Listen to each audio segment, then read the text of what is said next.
Alright, let's take a look on the Magistar upgrades. This is the Sancti Magistar with the Incarnon adapter. Level 1. Melee damage initial combo, heavy attack, wind up speed, sprint speed, bullet jump. Nothing too crazy. With only the melee equipped, attack speed, okay.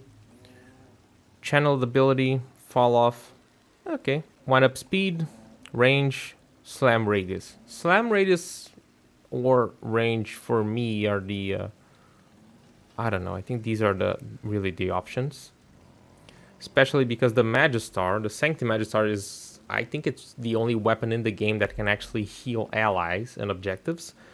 So heavy attack can also be the heavy slam, which would make this more useful. Last but not least, critical chance 12 times, critical damage 0.2, really good.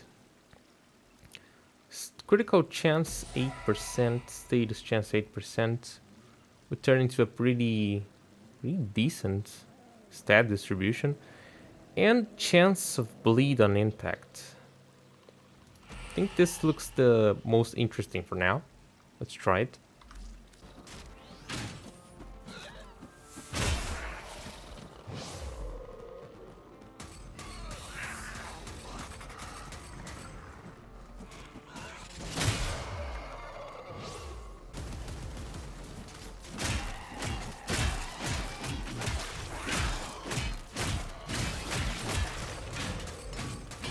Now that we've taken a look on the perks, let's see what we can do.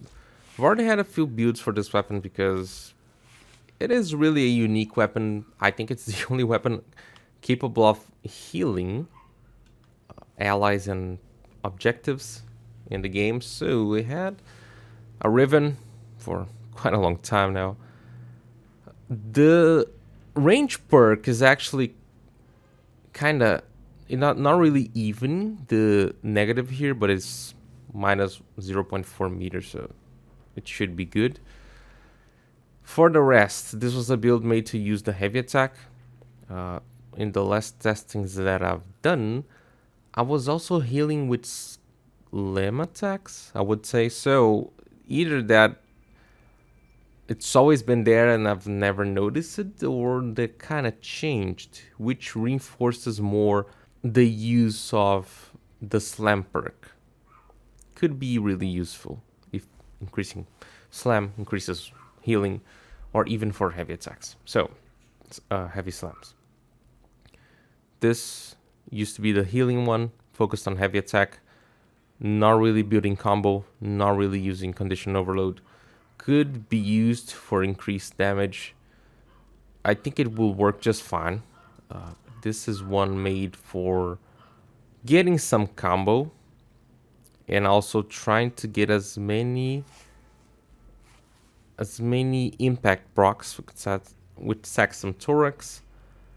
We could, if you don't have a Riven, I would say you could go with Reflex Coil, probably because of the heavy attack efficiency. But yeah, it's gonna be Reflex Coil. I would say that a possibility is the Drifting Contact. No, not Drifting Contact. Yeah, it is Drifting Contact. But yeah, not gonna be it. Shattering Impact. Gonna have to try that later to see if anything changes. Okay. Let's give it a try, and then I'll switch to Condition Overload and see how much better it gets.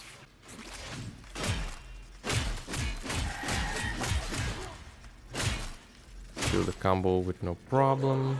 Use a heavy attack just to activate it. Because of the Riven, the efficiency is really good. My combo is going away really fast because I don't have any dexterities for it. This first attack allows us to get a headshot. And when we do, it's not bad, gotta say.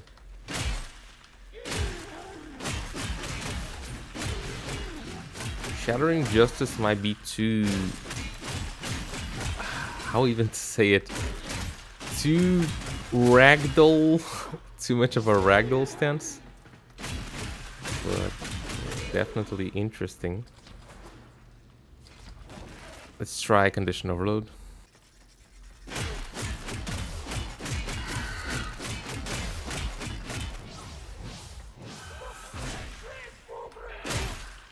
Incarnon mode is already like a good bonus. I bet this could even work really, not really well, but fairly well with relentless combination. Like, how crazy it is.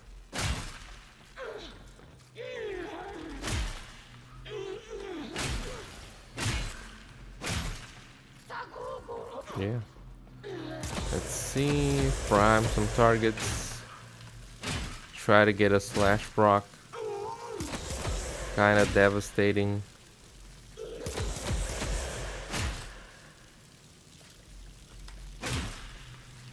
Yeah, the problem with prime target is to hit that headshot. Oh my god. Yeah. Pretty decent.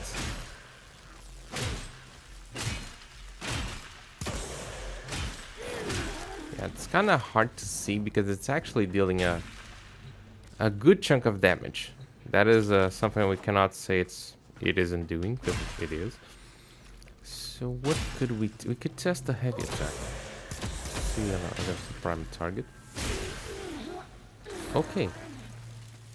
I didn't even saw how that one died, but okay. I'm also into the orange crits, which is pretty good.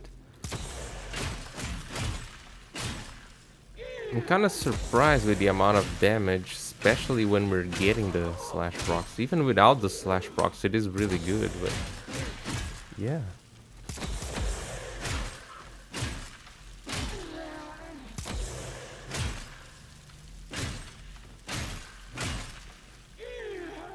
Very nice. Very nice. Let's try... Oh my god. Yeah. Pretty deadly. Wow. It's even hard to build combo because it's actually pretty strong. I'm not gonna lie. First time I tried it, I didn't really thought much about it. But now it's looking a lot better. After some tweaking in the build.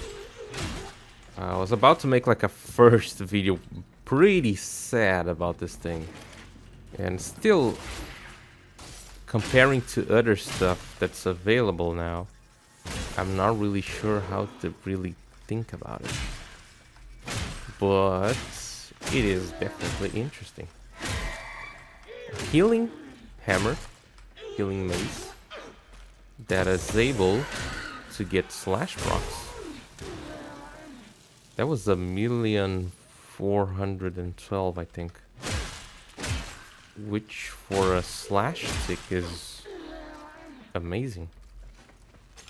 And I even have status duration on the ribbon, so that makes it even better. I'm used to making level caps with melee slash sticks dealing around the 800s, so that is definitely able to level cap if it got there, and if you get the slash box, of course. But it really just deals so much damage. So what do we got here? We've got a mace, a hammer that's able to heal, that deals kind of crazy damage. Not gonna lie, the damage is pretty good. Now, is it worth getting this instead of other arcanes, not arcanes, other Incarnon adapters? For now, it's kind of hard to say, but it is pretty freaking strong. If you wanted to heal your objectives, but you never could, here is a pretty good option. but you'll have to see and really think if this is worth over other options, because I know we have some really good stuff. I think for this week people are recommending like what, Lex and Bolter Prime, something like that. So yeah, I took Bolter and Magistar. I think the Magistar upgrade is actually pretty significant to what it was. It allows you to get to really high levels without having to armor strip. That's what I think. Yeah. It was definitely able to go up to level caps before with armor strip, but now you probably won't need armor strip. If this gave like something completely different, it may be like I wouldn't say explosive hits, because we would have a lot of yeeting around, which is not good. But some kind of focused explosion or even a pull effect, I think they could be much better. But it's still an upgrade. Let me armor strip these guys, because let's see how Saxum Thorax is working.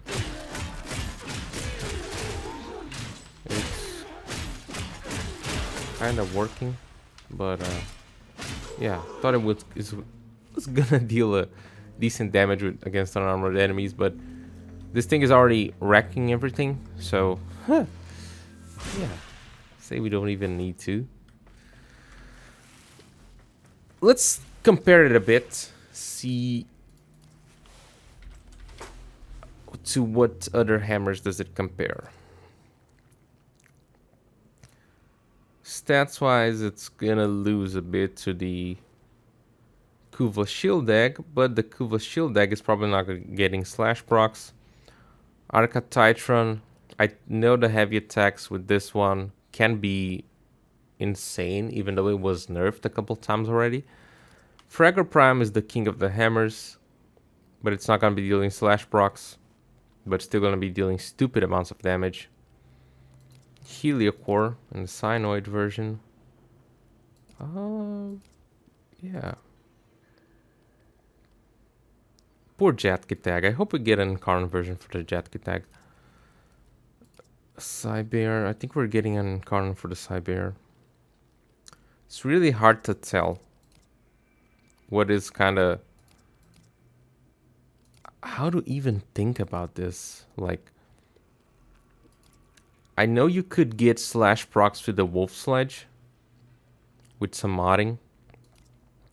No for the Sempodes. The Volnus Prime is another option. I think the hammers you could turn into slash weapons were the Wolf Sledge and the Volnus Prime. Even the normal Volnus, but I don't think anyone really uses them a lot, and the stat distribution is not that great on the Volnus Prime. Wolf Sledge is kind of okay. I think they still need to fix the Wolf Sledge. I think it was bugged, was not working properly with Navigator. They just ruined the fun at some point. But yeah, not only a new hammer able to deal slash damage, slash procs, but able to heal. Yeah. Let me know what you think about the Magistar and the Sancti Magistar and the Incarnon Magistar in the comments below. Leave it a like, consider subscribing. Peace.